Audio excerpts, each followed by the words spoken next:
Hörmətli milletdaşlar, hayırlı günler sizge, izgi tilekler. Men Marus Jamali ulu Gayitov, көрнекле шагыйрә, драматург Гөлшат Зайнәшева турында истәлекләрне дәвам итәм. Гөлшат апа үзенең иҗаты белән танылган шагыйрә, драматург буларак та ул бик булдыклы хуҗабикә иде.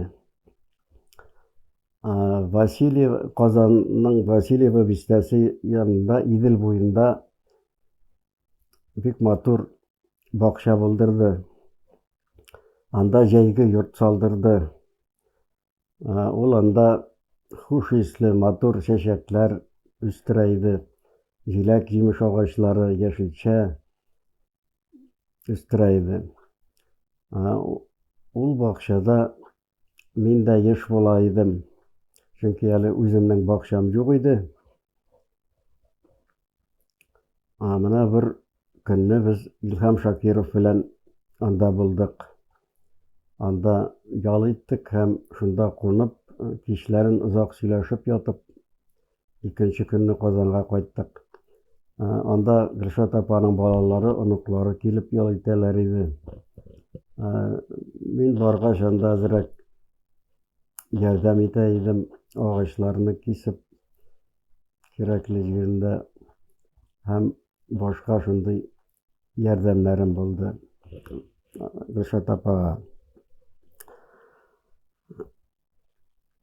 Гөлшат апа бик кыю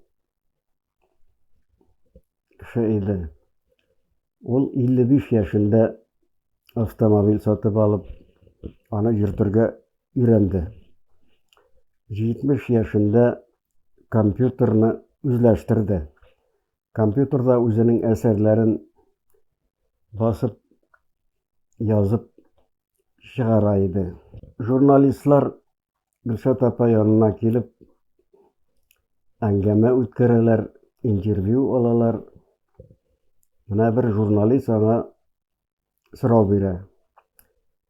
Гөлшат апа, сезнең сәясәткә мөнәсәбәтегез ничек? Гөлшат апа аңа җавап бирә.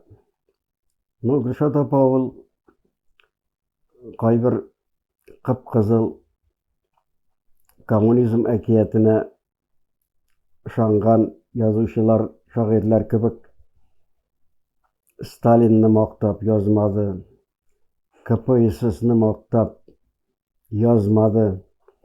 Аның сәясәткә үзенең карашы бар иде. Шулай да ул Татарстанның азатлыгы өчен, мөстәкыйль дәүләт булуы өчен үзенең иҗатында чагылдырып көрәште. Менә аның язган шигырьләре, җырлары Туган җирем Татарстан, Идел суы ага торыр, үз илемдә, туган ягымда дигән шигырьләре, Сөембикә шигыре. Бу шигырьләрнең шактыена композиторлар дәртле, моңлы музыка яздылар. Аларны күрнекле җырчылар башкарды. Мин инде ул турда әйтеп үттем сезгә беренче тапшыруларда. Һәм аның менә Азатлык җыры дигән шигыре бик әһәмиятле. Бу шигырьгә композитор Әнвәр Шаһимуратов музыка язган. Менә аның бер куплетын сезгә укып күрсәтим әле. Ирек, ирек диеп аккан Идел, халкым өчен ирек теләгән, дулкыннары мәңге-мәңге бер көй, ирек, азатлык дип көйләгән. Яңа тормыш, иркен азат тормыш, Түзик бүген туган җиремдә. Менә шушындый аның шигыре азатлык җыры. Казанда 90-нчы елларда азатлык өчен күтәрелеш булды, көрәш булды. Майданнарда кешеләр митингларда катнаштылар. Менә шул вакытта урамда очрый Гөлшат апага бер танышы һәм Гөлшат апаны тәнкыйть итә. Гөлшат апа, мәйданда күренмисең, Татарстанның бәйсезлеге өчен көрәшмисең дип, аңа кисәтү ясамакчы була. Гөлшат апа аңа җавап бирә. Нәрсә, минем иҗатым көрәш түгелмени? Дигәч, ул ханым канәгать булып, җавапка канәгать булып, уңышлар теләп китеп бара. Тагын бер журналист әңгәмәсендә Гөлшат апага сорау бирә.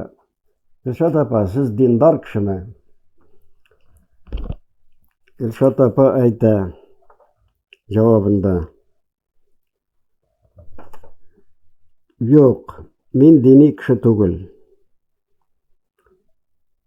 Коръән кануннарын үтәп бетермәсәм дә, нәкъ ислам дине кушканча, ислам әхлагы кушканча яшим.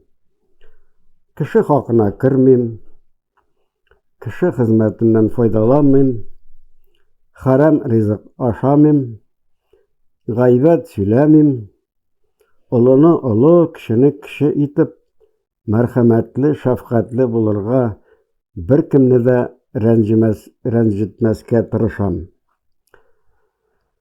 Чын мәгънәсендә динне белеп, аны тотучыларны хөрмәт итәм. Әмма элек динне сугып йөрүчеләрнең бүген динне белмәгән килеш, белгән атлы кылануларын яратмыйм. 75 яшы тулган көннәрнең берсендә Гөлшат апаны көчле инсульт бәреп аяктан якты. Ул инде урында ятарга дучар булды. Хастаханәләрдә, шифаханәләрдә дәваланды. Әмма табиблар ярдәм итә алмадылар.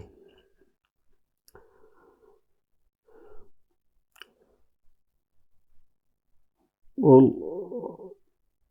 актыкы сугышына кадәр аяк акылында булды. Авыр булса да сөйләшеп ятты.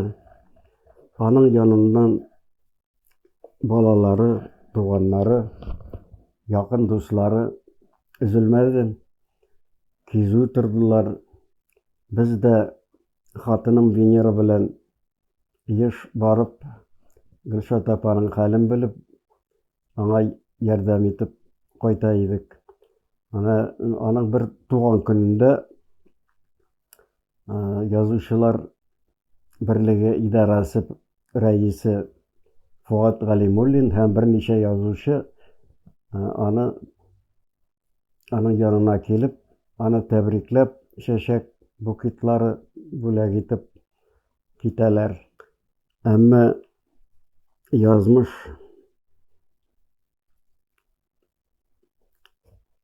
бик кырыс бит инде, язмыш шулай килеп чыкты. 2005 елның 1 апрелендә Гөлшат апа безнең арабыздан китеп барды.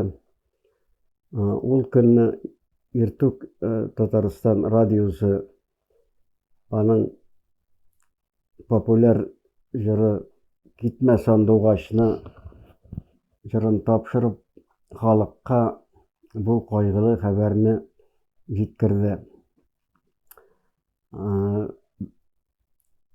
Туганнары, балалары, без бик кайгырдык. Гөлшат апаны югалтуга, аның белән хушлашу Галиәскәр Камал театрында булды. Зур зал шыгрым тулы иде, халык аны озатырга килгән халык бик күп булды. Анда чәчәкләр куелды, аның чыгышлар булды. Аннан соң аның кабере татар халкының бөек шәхесләре Габдулла Тукай, Салих Сәйдәшев, Илһам Шакиров, Сара Садыкова яткан зиратта булды. Аның вафатыннан соң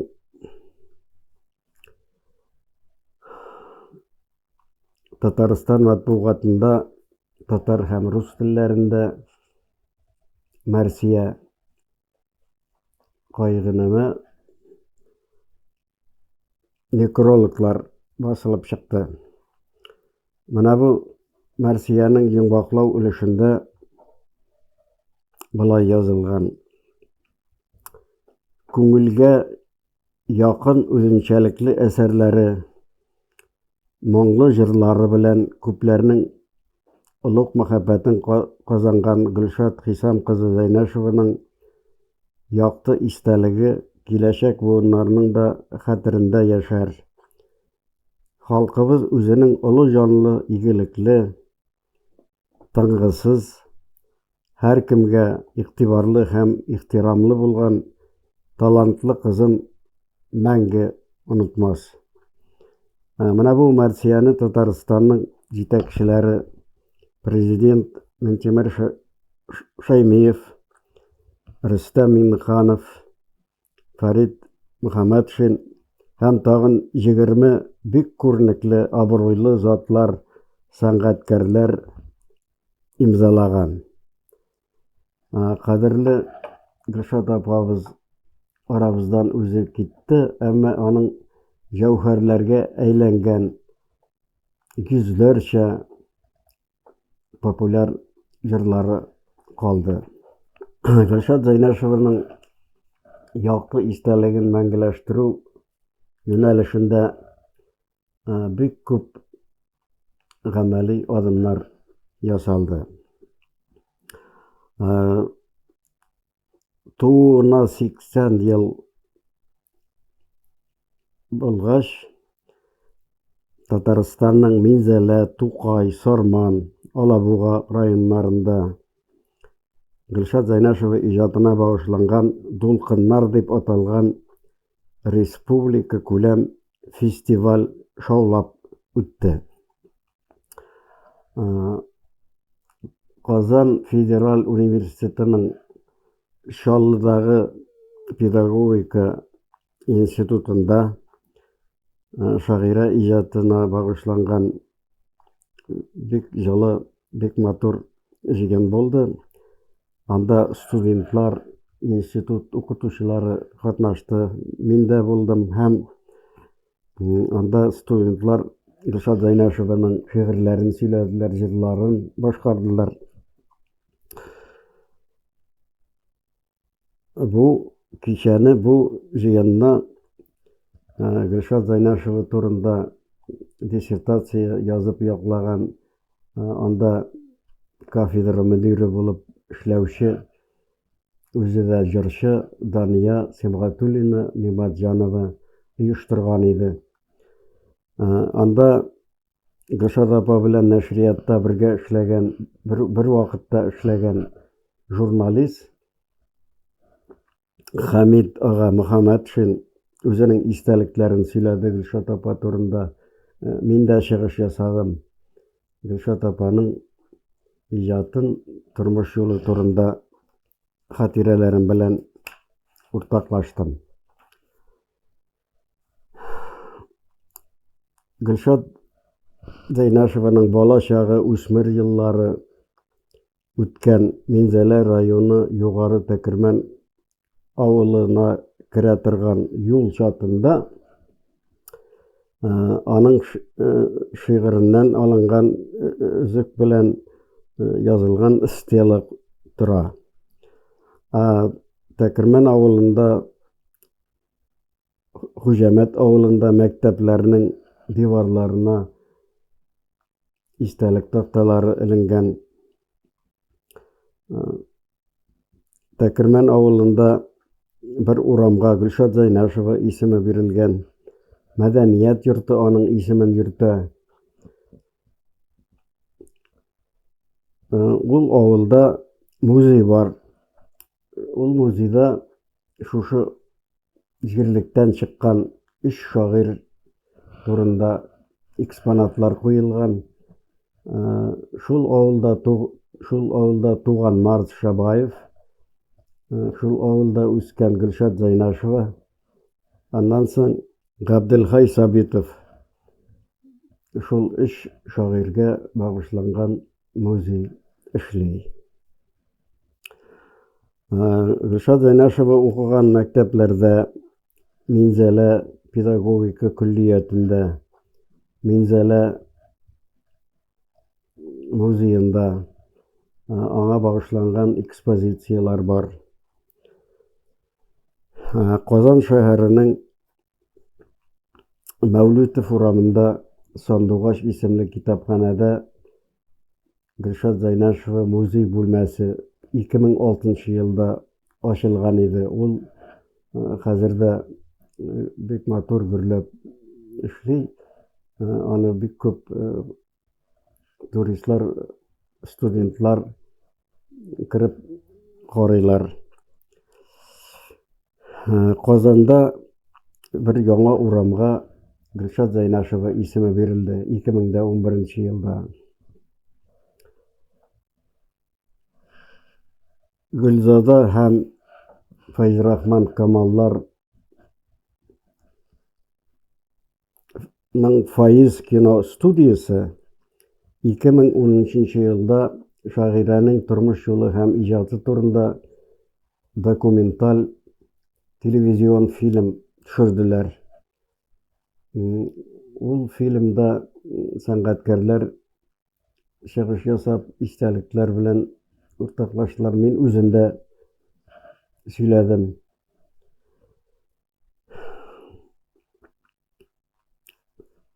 Гөлшат Зайнашеваның тормыш юлы иҗаты турында Татар энциклопедиясында, Минзәлә энциклопедиясында, Сарман энциклопедиясында, Заслуженные люди Тукаевского района дигән китапта зур мәкаләләр һәм аның фоторәсеме бирелгән.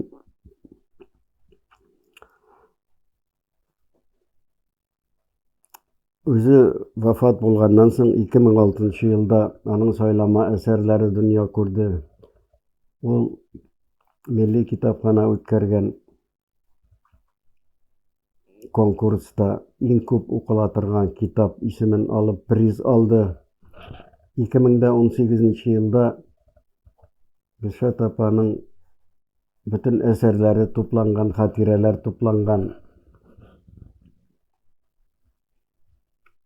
китабы чыкты. Менә бу китап монда күренә. Гөлшат Зайнашева исемле шигырьләр, җырлар, истәлекләр дигән китабы дөнья күрде. Ул 1000 тираж белән чыкты. Бу китапны чыгаруда тырышып эшләде Гөлшат апаның кияүе Рафаил Шакирянов, аның кызы Асия Зайнашева һәм язучылар берлеге булыштылар. 2012 елдан алып Минзәләдә республика күләмендә берничә район катнашы белән Гөлшат Зайнашева иҗатына багышланган фестиваль үткәрелә. Анда яшьләр, укучылар катнашып ярышалар, аның шигырьләрен башкаралар, җырларын җырлыйлар һәм җиңү чыгучыларга бүләкләр тапшырыла. Менә 2023 елда булган фестивальдә Казаннан килгән язучылар, сәнгатькәрләр, җырчылар катнашты. Бик матур бәйрәм төсен алды ул фестиваль. Менә шулай ел сайын Минзәләдә шундый фестиваль үткәрелә. Шагыйрәнең 90 еллыгына, 95 еллыгына, тууына 90 һәм 95 еллыгына багышланган зур концертлар булды Казанда. Аны Татарстан Мәдәният министрлыгы филармония оештырды. Ул концертларны халык бик, тамашачы бик яратты, көчле кулчабулар белән. Чөнки анда күренекле җырчылар катнашты. Гөлшат Зәйнәшеваның кабер ташы һәйкәлендә аның васыяты уелган. Ул аны кагазгә язып тапшырган булган балаларына. Анда булай язылган: кешеләр, яратыгыз бер-берегезне, ярату зайтыр гомерегезне. Менә Гөлшат Зәйнәшева үзенең күп кырлы бай иҗаты белән татар теле, мәдәнияте, сәнгате сагында нык торды.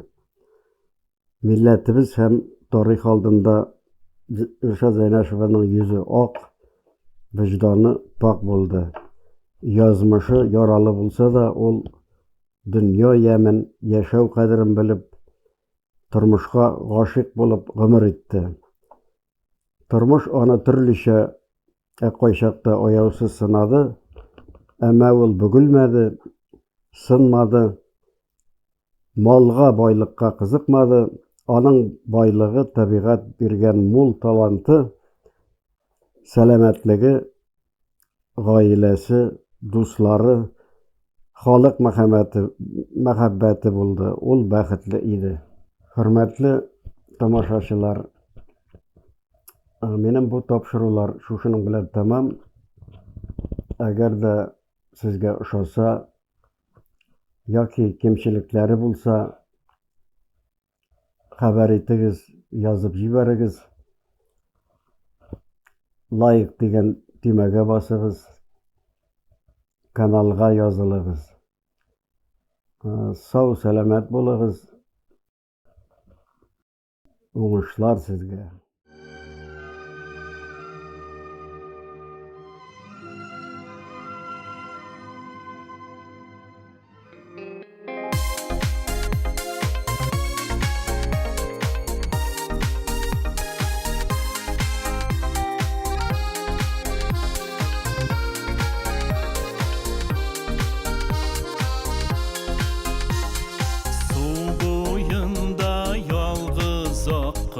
Ayrılgan kanatları, kanatlarını kayıra ol, ayrılığın gazapları. Ayrılmağız, ayrılmağız, bulsa da sebepleri. Kanatlarını kayıra ol, ayrılığı sebepleri. Ayrılmağız, ayrılmağız, bulsa da sebepleri. Kanatlarını koyra ol, ayrılığı sebepleri.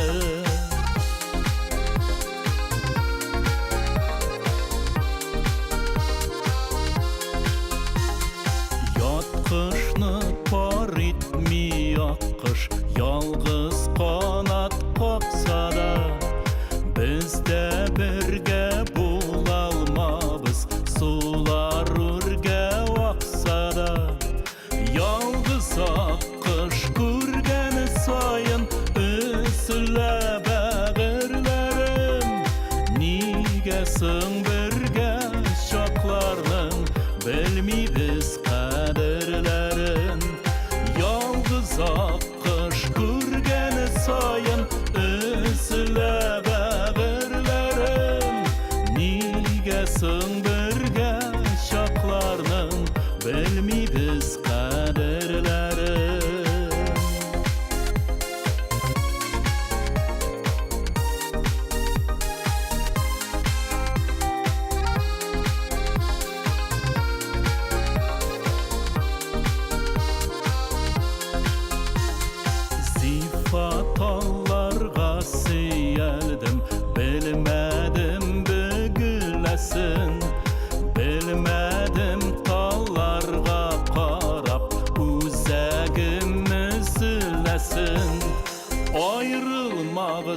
ayrılmağız bulsa da sebepleri. Qanatlarını qoyura ol ayrılıq səğətləri. Ayrılmağız